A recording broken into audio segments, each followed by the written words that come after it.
Welcome to bird media. నేను మీ పవన్ కృష్ణమూర్తి. మొన్న ప్రమాదవశాత్తు చనిపోయినటువంటి 6 మత్స్యకారుల కుటుంబాలని పరామర్శించడానికి మాజీ ముఖ్యమంత్రి పులివెందుల ఎమ్మెల్యే వైఎస్ జగన్మోహన్ రెడ్డి గారు వాళ్ళు విశాఖపట్నం వెళ్ళారు. అయితే ప్రభుత్వానికో ఇంకొకరికి అడగట్లేదు, కానీ ప్రజలు మాత్రం అడుగుతున్నారు సార్ వైజాగ్ పోలీస్ వారిని. పర్మిషన్ ఎవరికి ఇచ్చారు, ఎంతమందికి ఇచ్చారు, ఎందుకని చెప్పి మొత్తం అన్ని కూడళ్లలో కూడా ఎవరు రోడ్డు మీదకి రాకుండా, ఇంకా మాట్లాడితే ఏదో ప్రైమ్ మినిస్టర్ ఆఫ్ ఇండియా లేదంటే ప్రెసిడెంట్ ఆఫ్ ఇండియా వెళ్తుంటే ట్రాఫిక్ ఆంక్షలు ఏ విధంగా అయితే అమలు చేస్తారో ఆ విధంగా అమలు చేయడానికి గల కారణాలు ఏంటి, ఇది వాళ్ళు అడుగుతున్నారు. ఒకసారి ఇక్కడ చిన్నపాటి వీడియో చూద్దాం, ఒక 30 సెకండ్లది.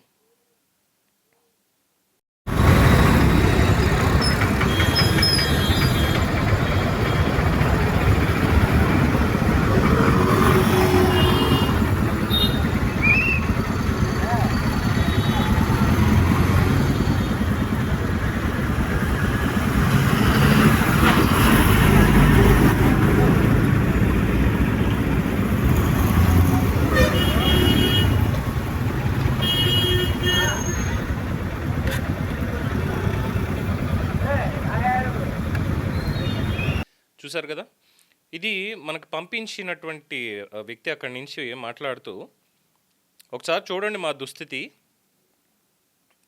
ఏంటి, మాకు ఈ దరిద్రం మాకేంటి, 35 నిమిషాల నుంచి వెయిట్ చేస్తున్నాం ఇక్కడ, మమ్మల్ని వదలట్లేదు ముందుకి, ఎవరు వెళ్ళాలని, ఎందుకు వెళ్ళాలని, ఇంకా మాకంటూ పని పాట లేదా, సిచ్యువేషన్ అట్ ఆల్మోస్ట్ 35 జంక్షన్స్, 35 జంక్షన్లు, విశాఖపట్నంలో ఉన్న 35 జంక్షన్లలో ఇదే పరిస్థితి ఉంది. ఆల్మోస్ట్ అవన్నీ క్రాస్ చేసి వస్తే ఇక ఇక్కడ నుంచి 35 నిమిషాల నుంచి ఇక్కడ ఆపారు మమ్మల్ని. మరి ఇది ఏమనుకోవాలి, ప్రోటోకాల్ సీఎం కన్నా ఎక్కువ, maybe for president of India like అని చెప్పి కూడా చెప్పారు.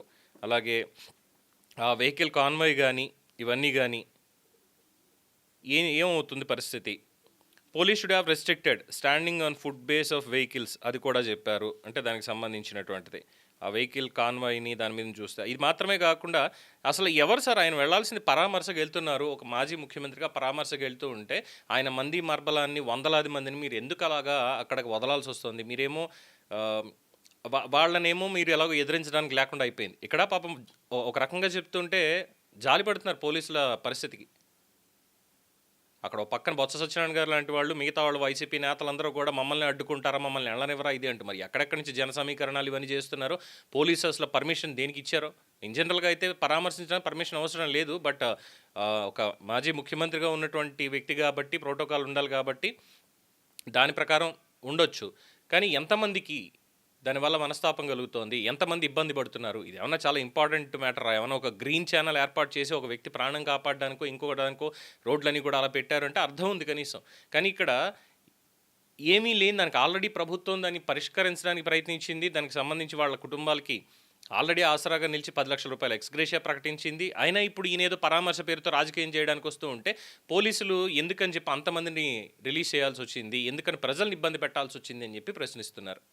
గౌరవప్రదంగానే ఇక్కడ ఎవరిని ఏం తిట్టట్లేదు, కానీ ఒక ప్రైమ్ మినిస్టర్ ఆఫ్ ఇండియా లాగా లేదంటే ఒక ప్రెసిడెంట్ ఆఫ్ ఇండియాలో ట్రీట్ చేయడం ఏంటి అన్నటువంటి ప్రశ్న వస్తుంది. మరి దీనికి ఏమైనా సమాధానం దొరుకుతుందా అనేది చూడాలి. మరి విశాఖ ప్రజలు మీరు ఏమంటారు, మీ అభిప్రాయం తెలియచేయండి. చూస్తూనే ఉండండి ది బర్డ్ మీడియా. ఈ వీడియో మీకు నచ్చినట్లయితే లైక్ చేయండి, షేర్ చేయండి, సబ్స్క్రైబ్ చేయండి. మరిన్ని అప్డేట్ల కోసం మా వాట్సాప్ ఛానల్ను ఫాలో చేయండి.